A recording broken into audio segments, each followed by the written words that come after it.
என் அன்புக்குரிய மக்களை வணக்கம். மிதுன ராசியை பொறுத்தவரை உங்களுக்கு பஞ்சபக்ஷியில் மிகப்பெரிய ஒரு இடம் பார்த்திங்கன்னா ஆந்தை தான் கொடுத்துருக்காங்க.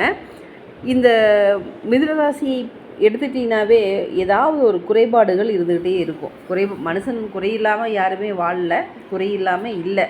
ஆனால் பொதுவாக இந்த மிருகசீட நட்சத்திரம், புனர்பூசம், திருவாதிரை, இந்த 3 நட்சத்திரமே ஏன் இந்த மிதுன ராசின்னு எடுத்துக்கிட்டிங்கனாவே ஒன்று நல்ல முறையாக திருமணம் பண்ணலாலும் உறவினர்களால் சில பிரச்சனைகள் தொந்தரவுகள் கொடுக்கும், தொழில் பாதிக்கப்பட்டு இருக்கும், எப்படியும் அடித்து பிடிச்சி எப்படியாவது மேலே வந்துடுவாங்க. ஆனால் பணங்காசுக்கு எந்த குறையும் இருக்காது.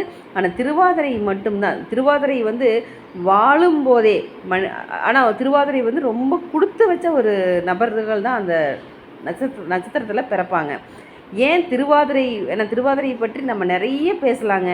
இப்போது மிருகசீடத்தை பற்றி நம்ம எடுத்துக்கலாம். இந்த மிருகசீடம் பார்த்திங்கன்னா கொஞ்ச காலமாகவே, சமீப காலமாகவே தொழில் ரீதியான பாதிப்புகள் அவங்களுக்கு இருந்துகிட்டு இருக்கும். அவங்களுடைய இல்லத்தில் அவங்களை சார்ந்தவர்களை, அவங்களுடைய மனைவி அல்லது அவங்களுடைய சார்ந்தவர்களை யாரேனும் அபார்ஷன் கண்டிப்பாக அவங்க பண்ணியிருப்பாங்க. தற்சமயம் அவங்களுக்கு ஸ்கின் ப்ராப்ளம் மற்றும் சைனஸ் பிரச்சனை அவங்களுக்கு இருந்துகிட்டு இருக்கும். இப்போது இது எல்லாம் ஒரு பக்கம், உடம்பு ஒரு பக்கம் பாடாப்படுத்தினாலும் தொழில் நம்மளுக்கு முடங்கிடுச்சு, நம்ம என்ன செய்கிறது அப்படிங்கிற ஒரு கேள்வி இருக்கும்.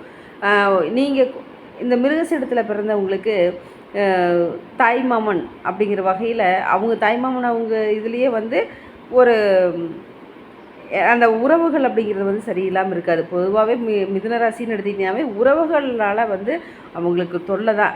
ஒரு அனுசரித்து நீங்கள் போய்க்கணும். அனுசரித்து போயிட்டீங்க அப்படின்னா நிச்சயம் நீங்கள் ஜெயிக்க முடியும். அதே மாதிரி திருவாதிரை, புனர்பூசம், இந்த மிதுன ராசியை பொறுத்த வரைக்கும் உங்களுக்கு நிறைய பதிவுகள் நான் கொடுக்க போகிறேன்.